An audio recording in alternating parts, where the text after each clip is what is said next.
95 परिच्छेद में औषध की व्याख्या कर रहे हैं। क्यों हत्या कर रहे हैं आप लोग? औषध की व्याख्या कर रहे हैं। शब्द अनौषधि, शब्द औषधि,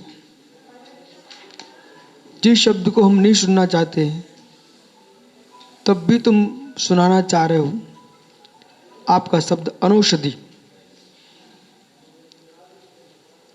अब ये पेन की ऊपर लगी झिल्ली है, उसकी जो आवाज है महा कष्ट दे रही है।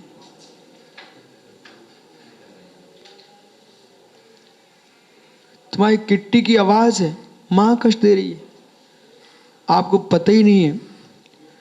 तब आपने संघात रूप में बोला ध्वनि प्रदूषण।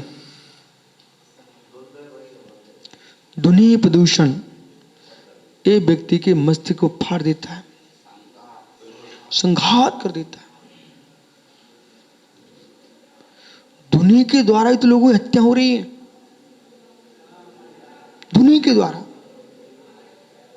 कितने लोग, मिसाल कहीं गिरती है, आवाज गूंजती है, हृदयघात, आदमी मर गया।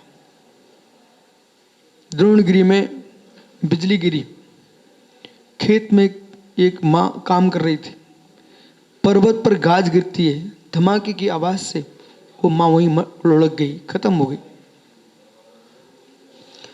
इसलिए अब आपको गहरे में समझ जाएंगे ध्वनि औषधि।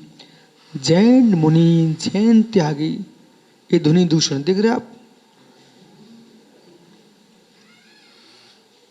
देखा?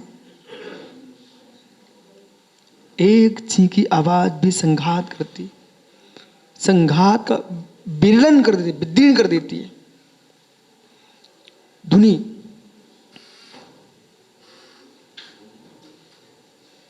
ओम ओम।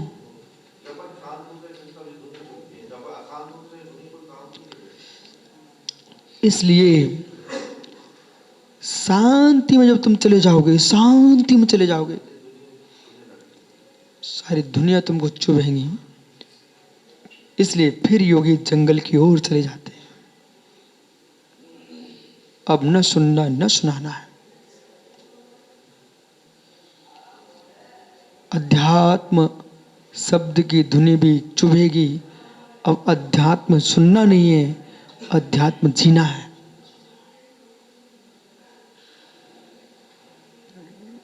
जन्म जरा मृत्यु के रोग का नाश करने के लिए बहिरंग औषधियां कष्ट देंगी, और आत्मा से ही आत्मा की औषधि होगी धुनी। जिनका बल पौरुष क्षीण हो चुका है, वीर नष्ट हो चुका है, शरीर का शुक्र, वे धुनी सहन नहीं कर पाएंगे। या फिर जो आत्मबल में लीन है, उन्हें उपेक्षा के अस्त्र लेके आना चाहिए। उपेक्षा उपेक्षा उपेक्षा कहने का, मुख से नहीं बोलने का, नहीं तो झगड़ा करोगे, तुम किसी के बचोगे नहीं।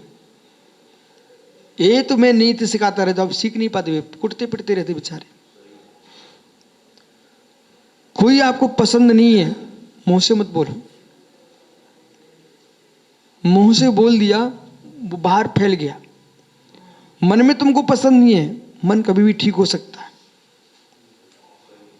फिर पसंद आ जाएगा। तो मुंह से बोल दिए ना, तो बहुत सारे मन के असंतुष्टियां मन में संभाल के रखो, कभी मन बदल जाएगा तो पुनः तुम्हारे काम में आएगा। जिस दिन तुम्हारा मन असंतुष्ट हुआ, उसी दिन तुम बक गए, हमें तुमसे कोई मतलब नहीं है। अब जब जरूरत पड़ेगी ना, फिर तुम्हारा मन तलाक तलाक, पागल, आज गुस्सा में तलाक कर बैठा, काम वासना से भरेगा तो दूसरे घरों में घुसेगा, पिटेगा, सिर फुड़ाएगा, अपना इज्जत डुबाएगा। इसलिए घर में तू तू मैं हो गई है, पत्नी से शांति से बैठ। कभी मन बदलेगा, फिर ठीक हो जाएंगे। बहुत सारी बातों का निर्णय अपने से ही लेना चाहिए। माता पिता बहन भाइयों से तो कभी नहीं लेना चाहिए।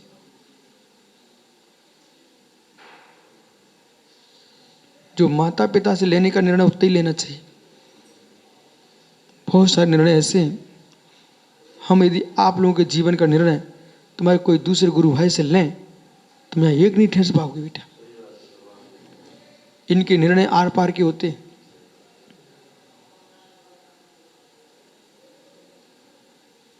बोलिए ब्रह्मचारी चला जाए तो मेरा राज जा जाएगा। सुन रहे ना, ऐसा भाव तुम्हारे मन में आएगा। लेकिन गुरु सबको समझा के रखेंगे। वचन औषधि, इस सुबह से क्या चलता? वचन औषधि चल रही है। उसके बल पर तुम इतने सब शांत बैठे हो। वचन औषधि। एक प्रवचन में, एक सभा में आंखों में आंसू आ गए, वो औषधि। मुस्कुराहट आ गई, औषधि। खिलखिला गए, औषधि। तो बहुत सारे लोग दवाइयां तो पिलाते हैं, लाखों का खर्च कर देते अपने बंधु के प्रति, बरसन औषधि नहीं पिला पाते। इधर दवाइयां खिलाएंगे, उधर चिल्लाएंगे, गंदा माहौल बनाएंगे घर में। तुम वचन औषधि तो पिलाओ साथ में। इसलिए आपको साधु पुरुषों के प्रवचन सुनना चाहिए। साधु पुरुषों के प्रवचन सुनना चाहिए। और साधुओं को प्रवचन ही करना चाहिए, पर वचन नहीं करना चाहिए। साधु को मेरे प्रवचन कितने सुंदर हो रहे हैं, ये भूत उतार देना चाहिए। कितनी टीवी, कितनी मोबाइल, कितनी चल रहा है, ये भूत उतार देना चाहिए। उनको तो मात्र सहजता में ऐसे वचन बोले कि औषधि बन जाए। तो औषधि बनेंगे तो लोग, जबलपुर का बीमार आदमी नागपुर भागता है, टीकमगढ़ के रोगी हम ग्वालियर भागते देखे गए, ग्वालियर के रोगी दिल्ली भागते, बम्बई भागते। उनको देखते कि नाजुक है तो विमान में भाग दौड़ते हैं। अरे तुम्हारी औषधि की कीमत है, लोग विमान में आ जाते हैं। तुम्हारे प्रवचन गहरेसमय होंगे, ये टीवी मोबाइल अपने आप भरने लोग आ जाएंगे, तुम्हें लगाने नहीं पड़ेंगे। अपने आप बोला। दुर्ग में प्रवचन किए। अभी ये तुमको सुब्रत सागर दिख रहे, बाकी सब महाराज दिख रहे हैं, तो तुमको ऐसा लगता है। जब ये कोई भी नहीं थे मेरे साथ, इनके विदिशा में हमने चातुर्मास की वाचनाएं की, दो वहां कौन बोल रहा था? समाज को लगा स्वयं। उसमें तो ये चलते भी नहीं थे, ऐसी कैसेटें चलती थी। समाज को लगा स्वयं, बोले ये जिनवाणी निकल जाएगी, कहाँ से आएगी?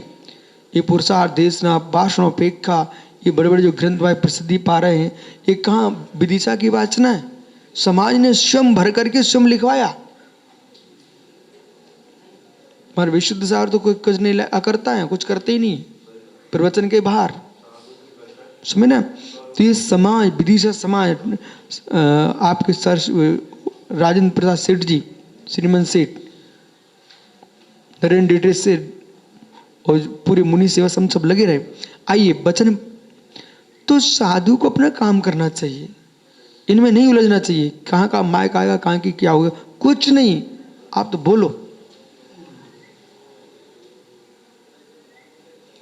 दुर्ग में मैंने संतन में प्रवचन किए, माइक खराब हो रहा था, मैं तो शांति से मुस्कुराता रहा। सुनने वाले थक गए ना, तो उन्होंने फेंक दिया माइक, बोले अच्छा माइक लेके आओ। मैं फेंकता तो कौन प्रवचन सुनता? आज आपको हर मोहल्ले में जहां से निकलो लाइन लगी, युवाओं की भीड़ दिख रही है, किसके बल पर? वचन औषधि। आइए, इसलिए भोजन औषधि, भजन औषधि, पानी औषधि, नेत्र औषधि। ऐसे निगाहों से देखो, लोग पानी पानी हो जाए। ऐसी निगाहों से देखो, देखो प्रमोद को चेहरा, ऐसी निगाहों से देखो, लोग पानी पानी हो जाए। मत करो घायल अस्त्र शस्त्रों से, अपने नैनों की मधुरता से घायल कर दो। इसलिए अस्त्रों से हुए घायल न तुम्हारे काम में आएंगे न अन्य के काम में आएंगे। नैनों के घायल तुम्हारे भी काम में आएंगे, दूसरे के भी काम में आएंगे। अरे भाई तुम तो ऐसे ताली हो जैसे कवि सम्मेलन चल रहा हो। ये कवि सम्मेलन नहीं, आप समझिए। इसलिए परंतु ललनाओं के नैनों से बच के रहोगे तो लला जीवित रहोगे। आसी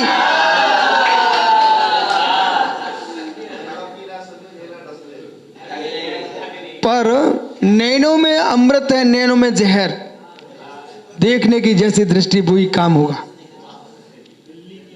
समझे भाई पीयूष? ये चित्र और चित्त दो विटंबना करा देते हैं। बच के रहना दुनिया से। अब आचार्य महाराज क्या लिख रहे हैं? ए ब्रह्मचारियों, श्रावक का भोजन हो सकता है हार्दिक, पेट तो तेरा है बालक। यथामृते स्वास्थ्यम रिक्तोदरम भोजनम तथा मार्गते व्याधि मारते किन खादकम। क्या सुंदर लिखा हो, आनंद आ गया। ओ पवन बैतूल सुन ज्ञानी, भिंडी कहाँ है? नहीं आया? अरे भाई पवन सुनना। यथा मृगते स्वास्थ्यम, स्वस्थ स्वस्थ निरोगता वो खोजती है खोजती है खोजती है। किसके लिए? रिक्त दोदरम भोजनम, जो भूख से कम खाता है और पेट खाली होने के बाद खाता है, उसको स्वस्थ। जैसे आपको मंदिर गए ना तो भगवान नहीं दे तो तुम टॉर्च मारते, नेमगिरी की जिंतुर की गुफा में तुम टॉर्च मारते हो, भगवान कहाँ है भगवान कहाँ है। ऐसे स्वास्थ्य जो ना टॉर्च मार दीपक डाल के आता है। खाली पेट वाला कहाँ है, मैं उसके साथ रहूंगा। स्वास्थ्य ना, स्वास्थ्य देखता टॉर्च लेकर के, दीपक लेकर के। जिसका पेट खाली है, में गैस में कुछ नहीं आएगी, स्वास्थ्य रहेगा। ओ मालक, तथा उसी प्रकार से मार्गयन्ते व्याधि, तो व्याधि भी दीपक लिए घूम रही है।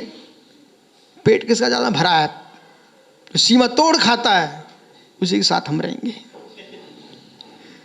रोग कहता है जो पेट से अधिक खाता है मैं उसके साथ रहूंगा, मैं उसे खोज रहा हूं। भट्टारक कितने पराठे दूध में घोड़ घोड़ के खाए, उसके साथ में रहूंगा। ओहो, व्याधि कहती है सीमा तोड़ खाता मैं उसके साथ रहूंगा, व्याधि रहेगी वहां पर। और निरोगता कहती है कि हम वहां रहेंगे जहां पर खाली पेट होगा। अब आप देख लीजिए आप किसके साथ रहना चाहते हो। ओम बालक किसके साथ रहना चाहता है?